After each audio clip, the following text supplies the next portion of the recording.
Hi there, my name's Phil Weimer. I'm a soccer coach, and in this short video I'm going to give you my 10 tips for successfully coaching soccer. When you do your practices each week, how can you tell if what you're doing is effective? One of the ways obviously is to ask the kids if they enjoy it. But what I've developed is a really simple test that you can look at anything you do and say, is it good? Is it effective? Does it replicate the game, which is ultimately what you want to do? And it's called the DADS test, D-A-D-S. Decisions. Are the players making decisions? Do they have to think? Are they in a real match environment where they have to think? Are they active?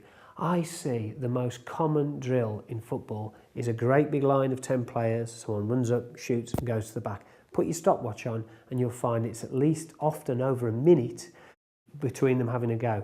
And then they're not making any decisions. They're going forward, they're shooting with their weaker foot under no pressure from a defender.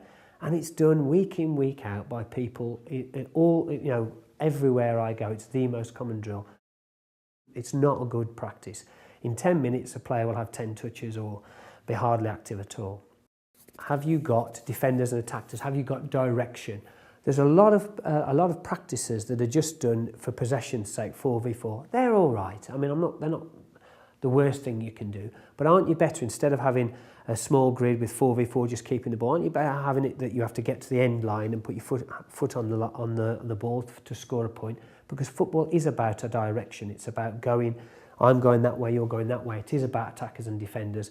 And just keeping possession doesn't meet that criteria. So think about that. That's in football, soccer, you have different spaces all the time. So you should be doing practices on small spaces and big spaces. In fact, one of the things you can do in your warm-up is have two spaces next to each other and 3v3 going that way, and then just put 6v6 going long ways. So they've played a game in two different spaces, and that is realistic of the game.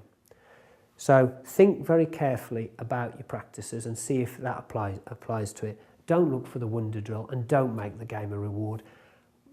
All you've got to do often is change the rules of a small-sided game, but let them play. I see too many coaches who do lots of elaborate drills that bear no resemblance to the game and then let them play at the end. They want to play football. That's what they enjoy. Let them play and then just impose some little rules that will develop them as players, 1 touch, 2 touch, put your goals in different places and so on and so forth. So use the DADS test.